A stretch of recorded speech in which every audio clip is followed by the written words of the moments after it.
আসসালামু আলাইকুম। Tuition BD শিক্ষক, শিক্ষার্থী এবং অভিভাবক সিরিজের ৫৫তম পর্বের বিষয় হলো পড়ার রুটিন তৈরির ব্যাপারে। তো অনেকেই বলে যে রুটিন বানাই কিন্তু মানতে পারি না। আসলে কিন্তু সমস্যাটা রুটিন নয় বরং রুটিন বানানোর পদ্ধতিতে। তো সঠিকভাবে রুটিন তৈরি করতে পারলে পড়াশোনাটা অনেক সহজ হয়। তো এই ব্যাপারে আমরা কয়েকটা পরামর্শ দেওয়ার চেষ্টা করছি কিভাবে রুটিন বানাবা।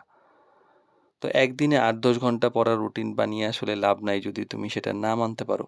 তো করতে হবে কি নিজের সময় অনুযায়ী ছোট, ছোট করে রুটিন এবং সেটা ধীরে, ধীরে বাড়াইতে হবে। আর নির্দিষ্ট একটা সময় ঠিক করতে হবে। পড়াশোনার ব্যাপারে প্রতিদিন একটা নির্দিষ্ট সময়ে বসলে কি যে মস্তিষ্ক সেটা অভ্যাস তৈরি হয়ে যায় এবং নিজে একটা অপরাধবোধ কাজ করে যদি আমি ওই অভ্যাসটা ভেঙে ফেলি। সকাল বা রাত যখনই হয় একটা নির্দিষ্ট সময় সেটা পড়ার জন্য ফিক্সড থাকবে। যেকোনো সিচুয়েশনে এই সময় আমি পড়তে বসবো এইটা মানসিকতা তৈরি রাখা। বিষয়কে ছোট, ছোট করে ভাগ করে নিতে হবে যে একটানা একই বিষয় বারবার পড়লে হয় কি যে বিরক্তি চলে আসে। তাই ২-৩ টা বিষয় ভাগ করে পড়তে হবে এবং কঠিন এবং সহজ বিষয় মিক্স করে পড়তে হবে। একটা আনন্দময়, একটা হচ্ছে হয়তো একটু কঠিন। আর ছোট, ছোট সেশনটা এইভাবে ভাগ করতে হবে যে ১-২ ঘন্টা একটানা পড়ার চাইতে বরং ৩০ মিনিট ৪০ মিনিট পড়ে একটু রেস্ট নিয়ে বা একটু ঘুরে এসে বা একটু ব্রেক দিয়ে দেন হচ্ছে আবার পড়া শুরু করা। আবার ৩০-৪০ মিনিট এভাবে করলে মানে সুন্দর হয়।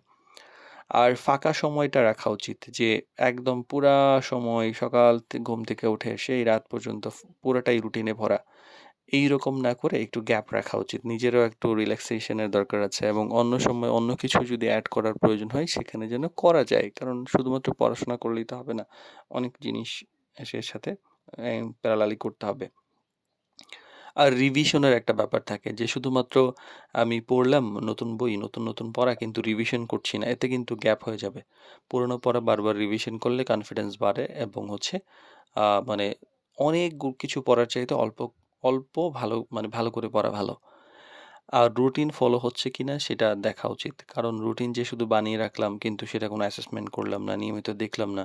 কি ফলো হলো, কোথায় সমস্যা, কি করলে ভালো হয় এই ব্যাপারগুলো মাঝে, মাঝে সপ্তাহে ১ বার হলেও চর্চা করা উচিত। আর ভালো রুটিন মানেই যে পারফেক্ট রুটিন না, বরং সেটা আপনি নিয়মিত ফলো করতে পারছেন কিনা সেটাই ভালো রুটিন।